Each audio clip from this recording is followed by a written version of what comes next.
Good morning, Southwest Florida. I'm Bri Walling. This Naples Herald Morning Report is sponsored by our friends at Fucilla Kia of Cape Coral.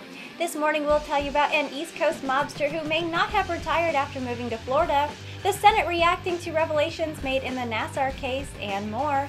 Today is Wednesday, January 31st, and this is the Morning Report. A reputed Philadelphia mob boss known for beating murder rap, surviving attempts on his life, and reinventing himself as a restaurateur is back in court facing federal fraud charges. Joseph "Skinny Joey" Merlino was among nearly 4 dozen defendants arrested in a 2016 crackdown on an East Coast syndicate that operated in New York, Massachusetts, Pennsylvania, Florida, and New Jersey. Most of the defendants pleaded guilty to lesser charges, with Merlino the only one so far going to trial. He has pleaded not guilty to charges that he conspired to bill insurers for unnecessary and excessive prescriptions for expensive compound creams in exchange for kickbacks. The trial had originally been scheduled to begin in mid-January, but was postponed for 2 weeks after Merlino, who has been free on a $5 million bond and living in Florida, sought treatment for chest pains and shortness of breath. The sharp-dressing Merlino once controlled the remnants of a Philadelphia, South Jersey organized crime family that was decimated by a bloody civil war in the 80s and 90s. Federal authorities say he was frequently targeted by murder plots after rivals put a $500,000 contract on his head. Merlino claimed that he retired from the mob for good by running an upscale Italian restaurant in Boca Raton, which has since been closed. In a 2013 interview, he said he left the mafia behind because there were too many rats.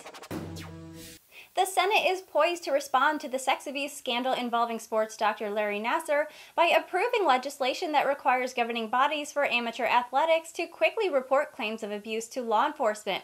Nassar was sentenced last week up to 175 years in prison for sexually abusing more than 150 women and girls over 25 years.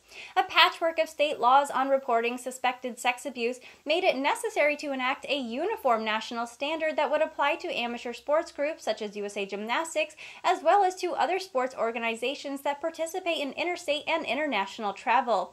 The failure to report a sexual abuse allegation could lead to prison time. The legislation also extends the statute of limitations for victims to sue alleged perpetrators, recognizing that children sometimes don't realize they were abused until years later. The statute of limitations was extended to age 28 or up to 10 years after the reasonable discovery of the violation, whichever is later. The legislation also requires the governing bodies for amateur athletes to put in place reasonable procedures to limit one-on-one interactions between minors and adults, except in emergencies. Child development experts and advocates are urging Facebook to pull the plug on its new messaging app aimed at kids.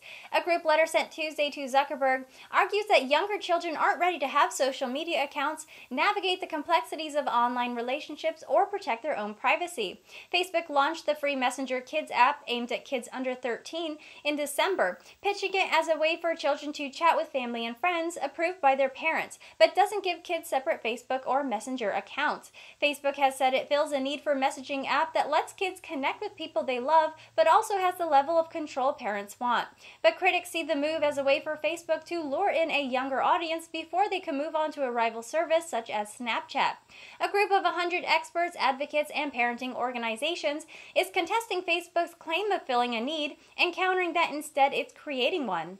A variety of experts and technology insiders have also begun questioning the effects of smartphones and social media apps on people's health and mental well-being, whether kids, teens, or adults. Sean Parker, Facebook's first president, said late last year that the social media platform exploits vulnerability in human psychology to addict users.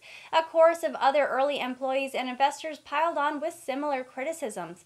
Facebook wouldn't answer questions about how popular the messaging app has been, but App Annie, an app analytics firm, said Messenger has been downloaded about 80,000 times on Apple's iOS devices since it launched on December 4th, and has been in the top 40 most popular kids apps since then, which sounds like a lukewarm reception at best. And that was the Morning Report for today. I'm Bri Walling. The Morning Report airs Monday through Friday at 9 a.m. right here at NaplesHerald.com. And don't forget to check out our lunch break that also airs Monday through Friday at 12 p.m. Thank you for watching.